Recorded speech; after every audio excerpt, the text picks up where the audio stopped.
Greetings YouTube, Crosstrain here, back to you from Banished today, and I bring you episode number 2 from the village of Limes. So let me catch you up real briefly on what's happened in the last couple of seasons in game since I left you last. I believe, if I'm not mistaken, we were in springtime of year 16 when we last left. We talked about the fact that a tornado had come through here in year 9 and created some really significant issues for us. Primarily, the fact that it wiped out an entire generation of settlers, and we, quite frankly, needed a fertility clinic to let some 70-year-olds reproduce. But we are still surviving. I think when I left you last, we had 19 citizens, as you can see down here. We currently have 23, so there is some hanky-panky going on in Limes, so I'm glad to hear that. I'm going to go ahead and get this rolling, so as we kind of walk through this, we can see what's going on. It is still touch and go. I will tell you that everything is still touch and go in this town. The rain just stopped. That is good to see. As you can see, we have not yet rebuilt these houses over here because, quite frankly, we don't need them. I am still producing food, although you can see my health of my average citizen is still an issue. 3.5 hearts out of 5. My food is down a little bit. My firewood and wood is certainly okay, and I'm fine with iron as well as stone.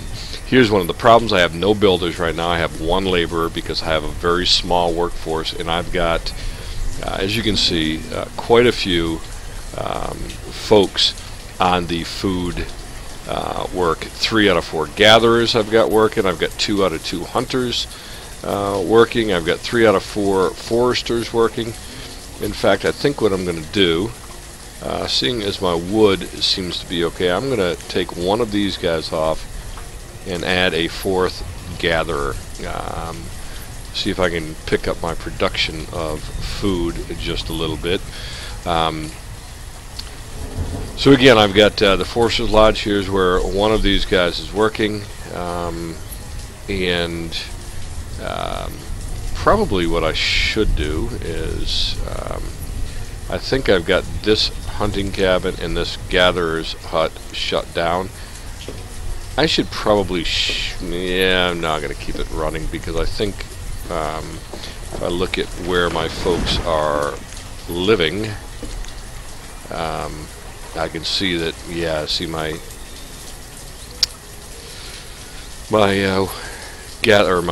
wood cutter, or my whatever the heck his name is, whatever he is, the forester lives right there. So I'm going to go ahead and keep that one working. So I've got one forester working there, and one more over in this section. So yeah, that's we're still surviving. It is still touch and go.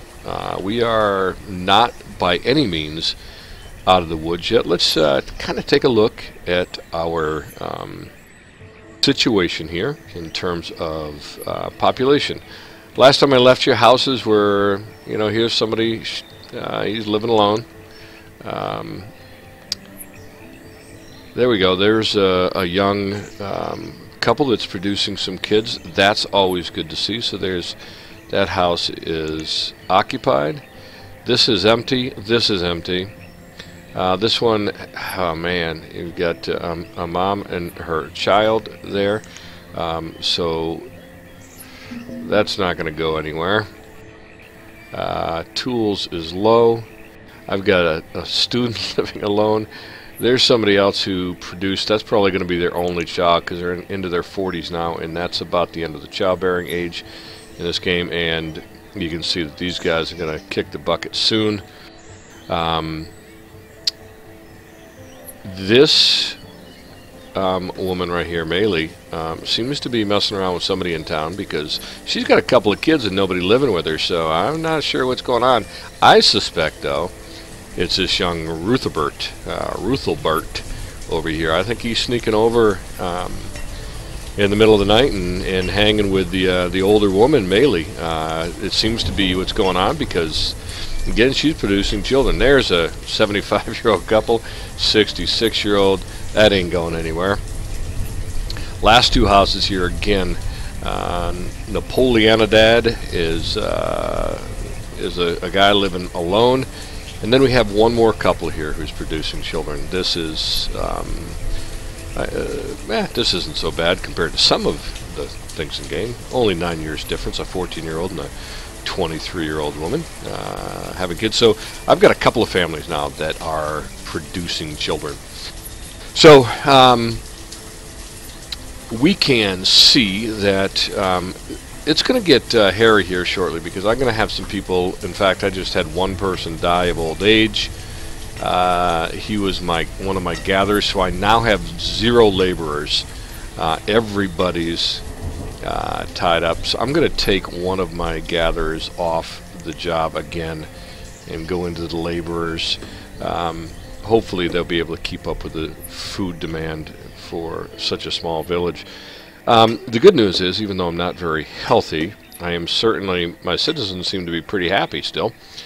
They are full 5 stars, so that's pretty good. And we are, producing some things. It says I have low tools, but I've still got plenty considering the number of people I have working in town, which is not very much. One of the other things I wanted to talk about, somebody made a comment in episode 1 about not knowing much about these markets. So let me tell you a little bit about these markets as I understand them. As I said, I use this as on this edge of the village. This is kind of my storage barn. I don't have a barn here, so our gatherers and all those guys bring stuff here. As you can see in here, this particular market has a, let me show you how this works. Okay, so you can see that it's got, just like many of the buildings, it has a zone that it supplies its wares, its things that are in there to. There is a vendor who's at work in here. He goes around and collects from various places what he needs, firewood, stone, all that kind of stuff. And then the citizens within that circle, as I understand the mechanics of this game, the citizens within the circle then come to the market to pick up their food and their firewood and all of that kind of stuff. So these are really handy. One thing, as I understand it, if you look at this, as I understand it, and this I believe is true, but I can't be, I'll have to check this to be sure, and I'll let you know in episode 3, but the stuff that's in here is not counted in this resource guide down here. So I mean, you can see right here, just for food, we've got 198, 28, 12, 37. I know roots don't seem like food, but they are. Berries, 27. So we've got, I don't know what the math looks like on that, but close to 300 pieces of food in here. We've only got 347. The other thing you'll notice on each of these houses is an inventory in the house. So you can see this house has, none of this counts in your inventory of food, as I understand it. I believe that these barns, as well as maybe the marketplaces do count. I don't know. I'm gonna have to. I probably just totally screwed everybody up that may watch this video, but maybe the stuff that's in this do in fact count, but I'm pretty sure that the inventory that are in each of these houses does not count in this total down here. This is just the total that's available for consumption right now. So again, we are pretty touch and go in terms of whether our population is going to be able to survive, and whether we can get through this current shortage of everything, frankly, because I just don't have the people. Again, we're doing okay there. Now see, These guys just moved to get closer to their workplaces. Again, here's Kaylee is over here. What did she just move? Living over here? Oh no, that's Maylee. Okay. So, how we doing for supplies? We got stone. I've only got one stone cutter. Actually, I have two that are working the quarry. I've got most of this, the hunting cabin. I've got two of two. I've got one of two of my foresters is in here. Gatherer's hut. I have all three of my gatherers over in this this section. Again, I had several comments about these hubs that I set up, particularly around the Forester's Lodge like this. You can see that I do not have to, if you haven't seen, trust me, I do not, once I set these hubs up, I don't do any more wood gathering, because the foresters will do that all themselves. And in my experience with these hubs, they more than keep up with the demand for wood, particularly if you control how you build. And if you build slowly, then it more than keeps up with the demand. You can see that I just lost LaShonda, a hunter who just died of old age, and I had my lone laborer has replaced LaShonda as a hunter, which is what happens when somebody dies. Whoever you have in the labor force replaces them. I have nobody, no laborers or no builders left. So next time somebody dies of old age, it's going to be nobody, but it's going to replace them. So, and I've got some old folks around. There's, again, an old couple here, one old person there. So, you know, I got some challenges down here. I do have down here adults, students, and children, which means that I've got two students that will eventually become adults and move into the workforce. I did rebuild my school.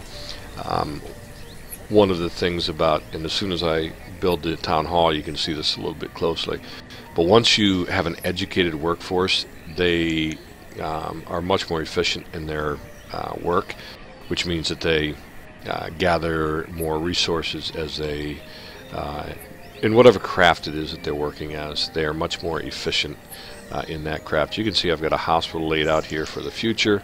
I've got the town hall laid out here in the future as well. So things go on here in Limes, and it continues. I've got plenty of place for occupancy. You can see that Libertus just became a student, so I now have 3 students in the school, and I have 6 children now. So again, I am now at 21 residents. We were at 23 when I opened this up in early spring. We are now into early summer, and it's all questionable. I am going to, before I end this video, I'm going to go ahead and shut this down, and I am going to have my other forester, I think is what I just shut down over there. I'm going to have to check again, darn it. Yes, that was the Forester's Lodge. I'm going to have my foresters come over here.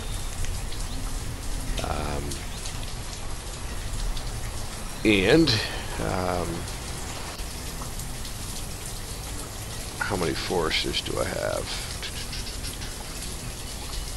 I have 2 out of 3 foresters. I should have 1 extra somebody or other. Somebody should be without a job because I just took it away from them. But I'm not sure where they went. Well, that was interesting. I think I have a woodcutter. Let's see what I have going on here. 3 out of 4 gatherers over here. I've got 2 of 2 hunters. I've got the Forester's Lodge. Okay, I'm not sure where that person that I just displaced in their workforce over here, where they went. They should show up here in my log, showing that they're not working, but I don't see them. So, well, I've got plenty of firewood at this point.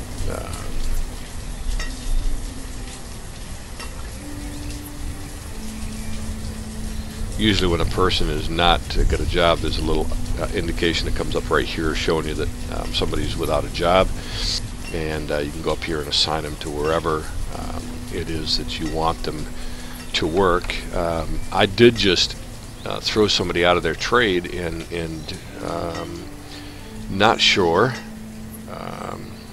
where they went to. Perhaps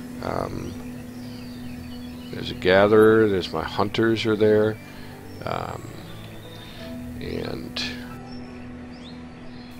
foresters, I've only got 2. Okay, well, I'm not sure where the heck they went to, but what I do know is what will happen is these folks will automatically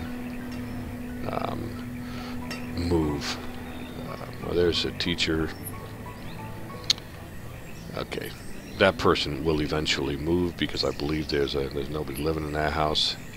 There's 2 stone cutters. These folks, yeah.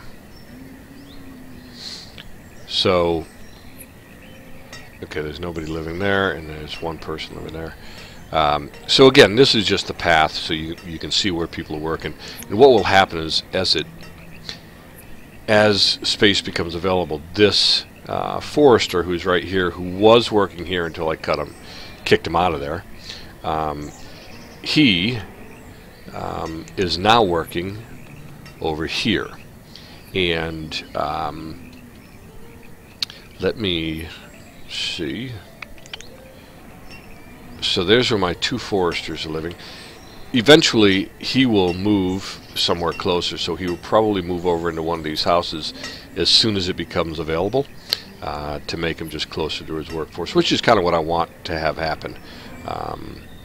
I want my folks to live very close to the vicinity of where they work, so when they need to get warm or when they need to eat, it's not a long walk halfway across the map for those folks. So I am still confused where the heck. Wow, yeah, I'm gonna be in trouble here really soon.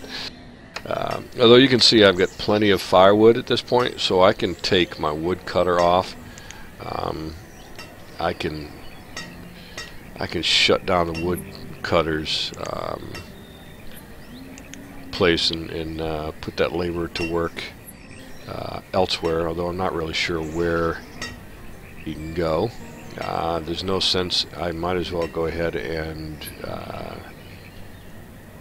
give him a role in the food production industry, so as a gatherer, which means he should come to work out of this gatherer's hut here. I should have all four of them over here.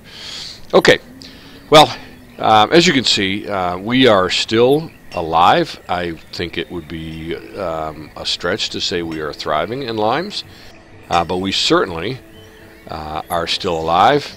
Beautiful deer running into our town as my townsfolk are working.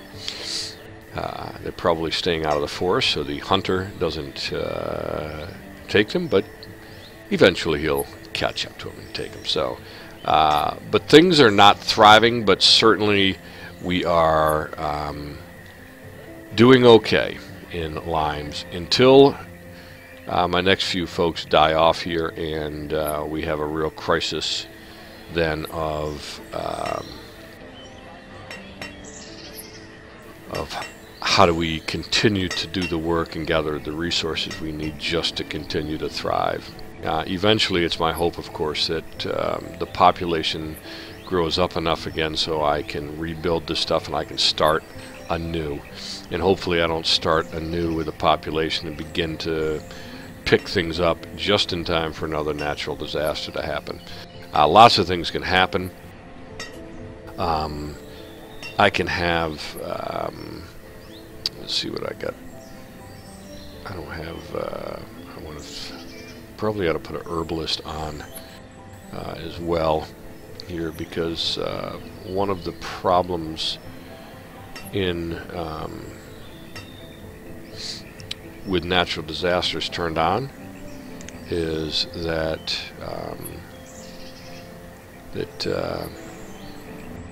I don't have anyone to replace them.